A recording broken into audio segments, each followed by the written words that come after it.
are going back to 1978 for the Bermuda Depths. This one was actually produced by Rankin and Bass, a prolific producing company who primarily did animation. And here we have a romantic, ethereal, kind of science fiction love story. And it's notable for featuring Carl Weathers. He's not the star, but he does have a large supporting role.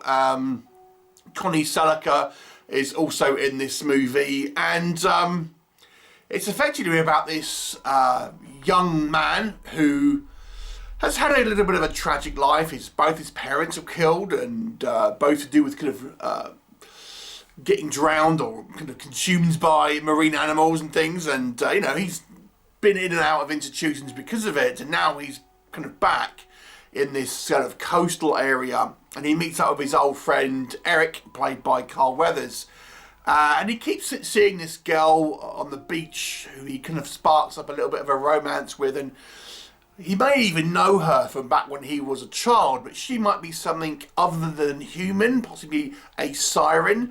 And Carl Weathers' character Eric is a scientist who is, along with another scientist, trying to discover a giant species of a marine animal, because they believe there's a reason to believe that there is some type of condition which is causing sea life to become huge and, you know, oversized, and they want to try and capture a kind of example of one. And it just so happens that there is this giant sea turtle that Magnus, our main character, may have even come across when he was a kid, but this all leads to a doomed love affair, so to speak. What will happen? You have to watch the movie and find out. So yes, this is a made-for-TV movie, and it's quite a slow film, as they tended to be in the 70s, but it's quite an ethereal, kind of haunting movie in some ways. Partly, I think, down to this pace, but also this kind of haunting score that's going to go through to this movie. And we have these sort of underwater scenes of this kind of giant turtle swimming around, but also the character of Jenny, played by Connie Sellecca, who is really kind of quite beautiful and sort of ethereal in her kind of look here, and she's playing this love interest for Magnus, our main character here, and she definitely has this kind of otherworldly kind of look about her, but is, you know, obviously very kind of beautiful at the same time. And you really kind of feel that sort of, that strange kind of like romantic love affair that these kind of two have. And I think the movie does a good job of kind of playing that out, and that's really the theme here. And you know, Magnus, who's our main character, this kind of young man, he's not really aware of what's actually kind of going on. Jenny, who is this siren, for lack of a better word, it's not really telling him either. So, you know, that he's kind of just trying to kind of help his friend Magnus, but at the same time that's at odds with what kind of she wants. So I do think it's this kind of like kind of very 70s style, which is sort of somewhat downbeat, even a little depressing at times, but also kind of quite haunting and beautiful in the same breath. So it's not going to be for, I would suggest, younger people, because they probably find the pace of this very slow and not a lot actually kind of happens. But I do think if you like a good moody movie which has overtones of kind of tragedy and romance, then I think you should, you know, obviously maybe check this one out. I actually kind of quite Carl Weathers here. I mean, he's meant to be playing this scientist, but you know, he's in just as good a shape here than he was in the kind of the Rocky series, obviously, when he was starring in them. So I don't know if he necessarily looks exactly like a scientist here, and he's like wearing his 70s style crop tops and stuff. It's kind of quite funny. But I think he makes for quite a personable and certainly the most lively performance. Has quite a lot of energy in his performance, and you know, is always kind of fun when he's on sort of screen. And he's presented as being a little reckless, but not a bad person. So I enjoyed that sequence, the sequences with him in it.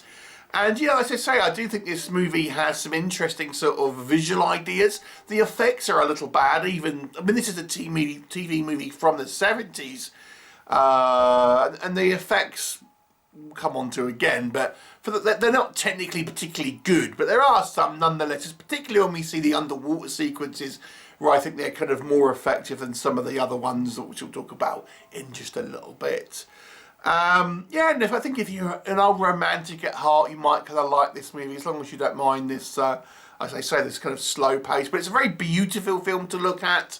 You know, some of the location shooting here, I think, is fantastic. We can have this cave system, and all this kind of like the sort of coastal photography, the underwater photography. It makes for a very, you know, beautiful film to watch in kind of many ways, and it'll remind you of things like the Blue Lagoon to a certain degree, and obviously having this kind of kaiju turtle that kind of goes back to the Magnus's past, you know, it all kind of has a kind of full circle kind of feel to it. So what doesn't work in this movie, so let's just touch on some of the things I've mentioned here. Yeah, the effects are quite notable for being a little goofy, shall we say. They use a lot of model work for the kind of you know, the boats when they're being thrown around by this kind of turtle and things, and the turtle itself looks a little stiff and things like that.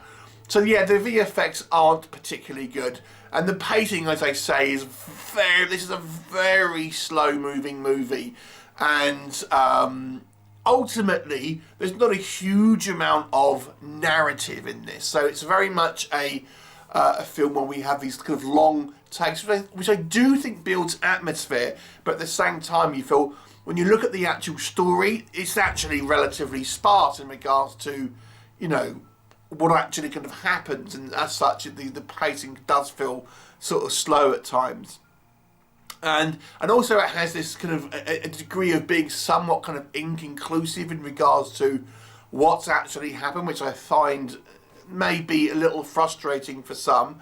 And you might find the character of Ginny, as beautiful as she is, you know, this kind of siren, you know, she's being a bit vague in things, and you're thinking, you know, she wanted to get particular things across to the character of Magnus. You feel frustrated that she maybe isn't communicating in the best way, and obviously that's how the plot can happen, but ultimately it's, you know, it's a little kind of like frustrating, because if you want certain things, you need to be able to communicate that, and she doesn't, because we need Magnus to be somewhat clueless about what's going on.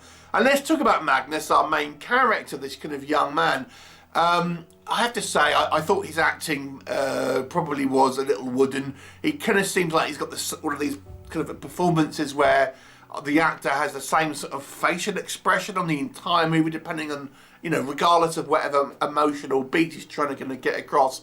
So the acting here is a little kind of mixed, shall we say, especially when you compare it to Carl Weathers' much more kind of energetic performance. I get that he's meant to be a guy who's got some psychological issues, but his performance is kind of somewhat sort of wooden at times.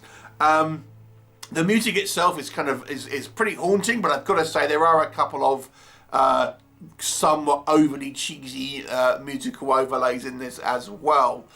And you know, the movie's fairly obvious. I think it's pretty obvious what's going to happen, even though arguably you could say it's somewhat of a downer, this film. I still think you can kind of see what's coming pretty obviously. Overall, it's I think it's a movie that older people may want to check out, maybe who've watched this when they were younger.